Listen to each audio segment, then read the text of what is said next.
vehicles participating with us here in the opening ceremonies. Will be clearing momentarily. Down in the right end zone, our opening performer is making the final checks in the cockpit.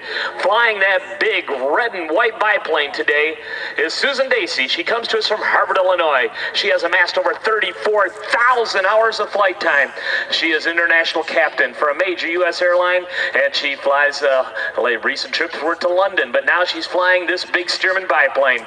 She went to school over at Carbondale and flew her Steerman to college back those days, and now thrilling air show fans throughout North America in her beautiful Super Steerman we call Big Red. She's making her final checks in the cockpit. She's received her clearance from our air boss, Scott Duck. She'll be powering up that big 985 cubic inch supercharged, fuel injected Pratt & Whitney radial engine on the nose of that Steerman. She's got all the gauges in the green. You can see the wingtip strobes are flashing.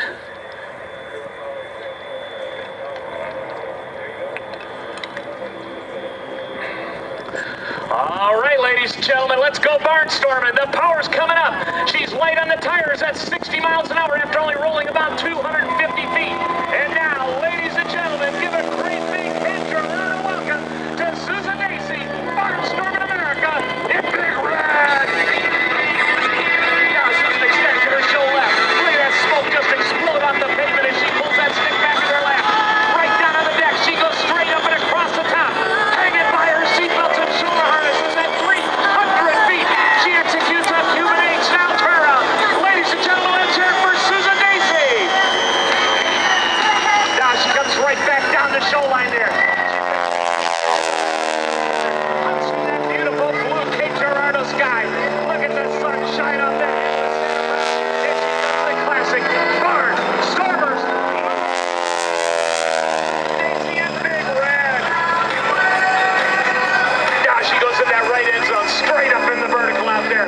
Those beautiful red-white sunbursts contrasting against that blue sky.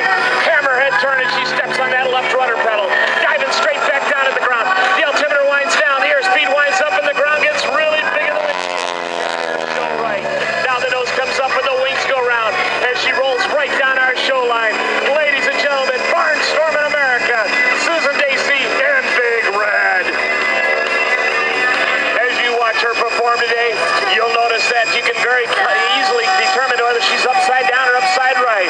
Right there, you're looking at the top side of that big Super Steerman, the red and white sunburst design.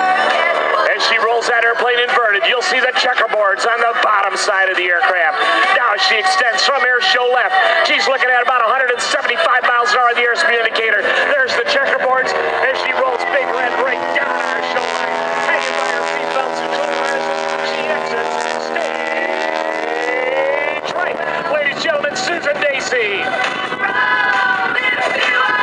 Now Susan powers into the vertical out off that right side. Watch as she goes across the top.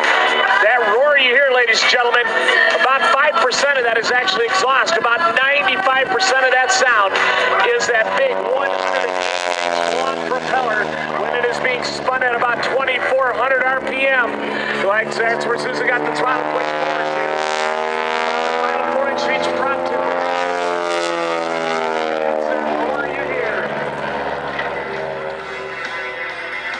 Look at that smoke just hitting the grass out there at Air Show Center. She goes straight up, straight up, straight up, straight up. Just before she's on them up, she steps on the left rudder, executes a hammerhead turn. Now dives straight back down. Lets those wings bite at that great Missouri air. Now she extends from your left, right down on the deck.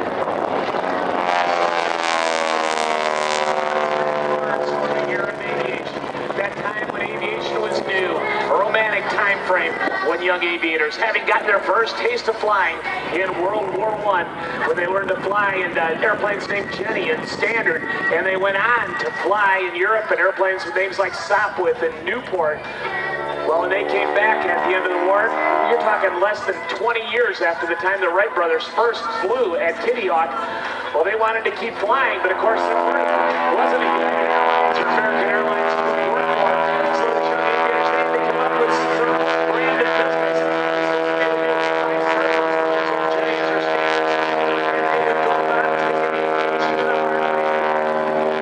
They'd come to towns like Cape Girardeau and Carbondale Clarksville. And they would bring aviation to the masses. They would come to the edge of town, do some of these loops and rolls to draw attention that, hey, one of those newfangled flying machines is in the area. And they would come